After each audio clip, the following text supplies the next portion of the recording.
Good evening. Welcome to Framingham. While the United States commemorates the 250th anniversary of this founding, the city of Framingham, now in its 326th year of history, and the Commonwealth's newest city, is joining communities across Massachusetts and the nation in a public reading of the Declaration of Independence tonight, July 8th. This event is part of the Sharing the Spirit of America, a statewide initiative organized through the Massachusetts 250th Commission. It is to commemorate the 250th anniversary of the first public reading of the Declaration of Independence. As the birthplace of the American Revolution, Massachusetts holds a unique place in our nation's history. The first public reading of the Declaration of Independence, although signed on July 4th, took place in Boston on July 8th in 1776. Reading the Declaration of Independence tonight, 250 years after its first reading, our elected officials in Framingham, several city councilors, elected school committee members, and elected library trustees. Starting us off is Library Trustee Cynthia McLean. Thank you. In Congress on July 4th, 1776, the unanimous declaration of the 13 United States of America. When in the course of human events, it becomes necessary for one people to dissolve the political bands which have connected them with another, and to assume among the powers of the earth the separate and equal station to which the laws of nature and of nature's God entitle them, a decent respect to the opinions of mankind requires that they should declare the causes which impel them to the separation. We hold these truths to be self-evident, that all men are created equal, that they are endowed by their Creator with certain unalienable rights, that among these are life, liberty, and the pursuit of happiness.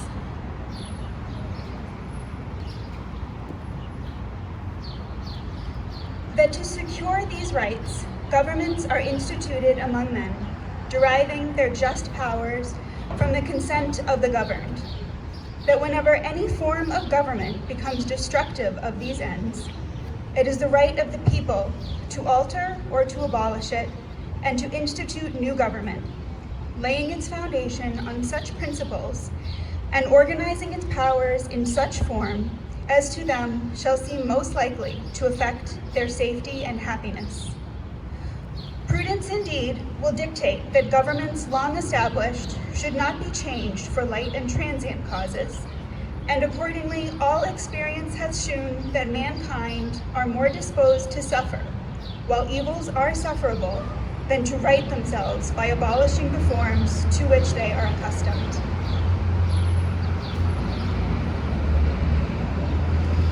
But when a long train of abuses and usurpations, pursuing invariably the same object, evinces a design to reduce them under absolute despotism, it is their right, it is their duty to throw off such government and to provide new guards for their future security. Such has been the patient sufferance of these colonies, and such is now the necessity which constrains them to alter their former systems of government. The history of the present King of Great Britain is a history of repeated injuries and usurpations, all having in direct object the establishment of an absolute tyranny over these states. To prove this, let facts be submitted to a candid world. He has refused his assent to laws, the most wholesome and necessary for the public good.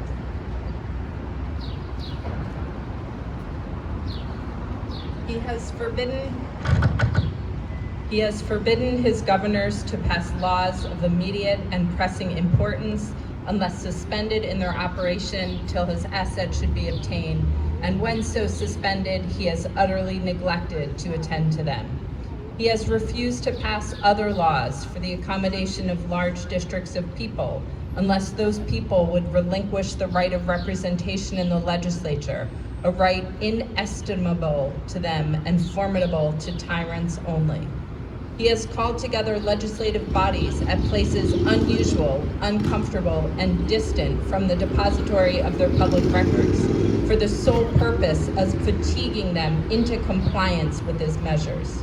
He has dissolved representative houses repeatedly for opposing with manly firmness his invasions on the rights of the people. He has refused for a long time after such dissolutions to cause others to be elected, whereby the legislative powers, incapable of annihilation, have returned to the people at large for their exercise, the state remaining in the meantime exposed to all the dangers of invasion from without and convulsions within.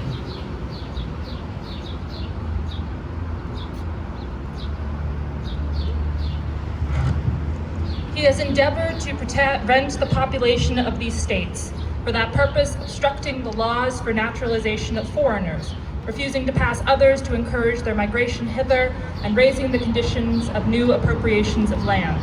He has obstructed the administration of justice by refusing his assent to laws for establishing judiciary power. He has made judges dependent on his will alone for the tenure of their offices and the amount and payment of their salaries.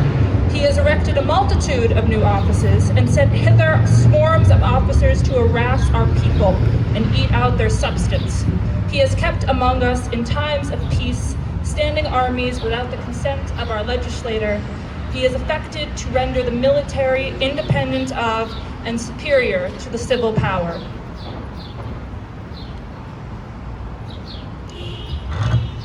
He has combined with others to subject us to a jurisdiction foreign to our Constitution, unacknowledged by our laws, giving his assent to their acts of pretended legislation, for quartering large bodies of armed troops among us, for protecting them by a mock trial from punishment for any murders which they should commit on the inhabitants of these states, for cutting off trade with all parts of the world, for imposing taxes on us without our consent, for depriving us in many cases of benefits of trial by jury, for transporting us beyond seas to be tried for pretended offenses.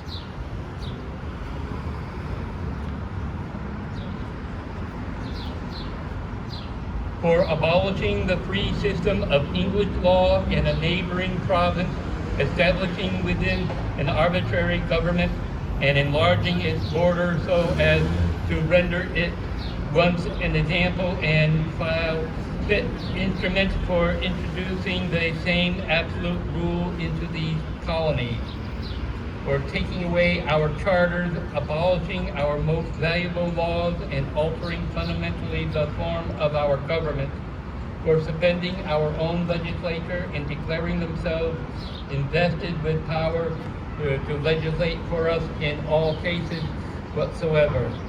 He has abdicated government here by declaring us out of his protection and waging wars against us.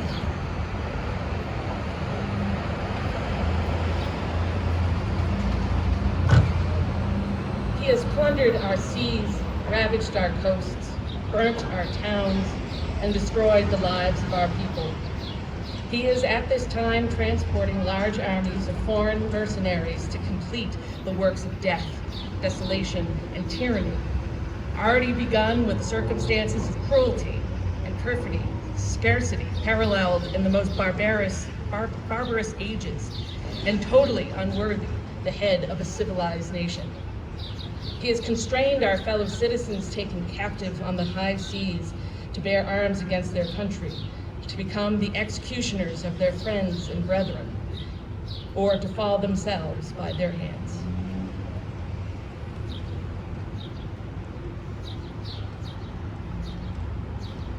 In every stage of these oppressions, we have petitioned for redress in the most humble terms.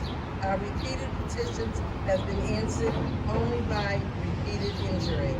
A prince whose character is thus marked by every act which may define a tyrant is unfit to be the ruler of a free people. Nor have we been wanting in attentions to our British brethren. We have warned them from time to time of attempts by their legislature to extend an unwarrantable jurisdiction over us. We have reminded them of the circumstances of our immigration and settlement here. We have appealed to their native justice and magnanimity, and we have confronted them by the ties of our common kindred to disavow these usurpations which would inevitably interrupt our connections and correspondence. They too have been deaf to the voice of justice and of consanguinity.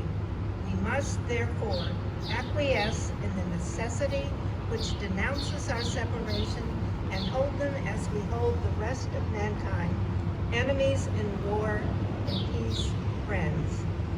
We therefore, the representatives of the United States of America, in General Congress assembled, appealing to the Supreme Judge of the world for the rectitude of our intentions, do, in the name and by authority of the good of these colonies, solemnly publish and declare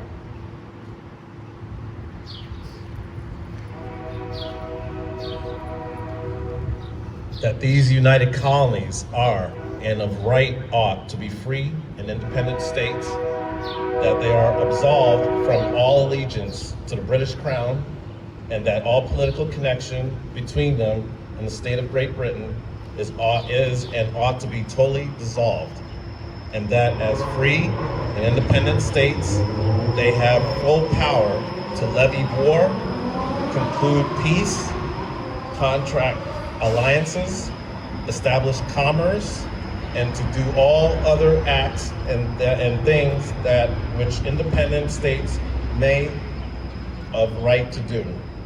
And for the support of this declaration, with a firm reliance on the protection of divine providence, we mutually pledge to each other in our lives, our fortunes, and our sacred honor. I want to thank everyone for coming tonight. This video is being recorded by the government channel and will air later on the government channel. It will also be posted to the city's communications channels. And again, I want to thank everyone.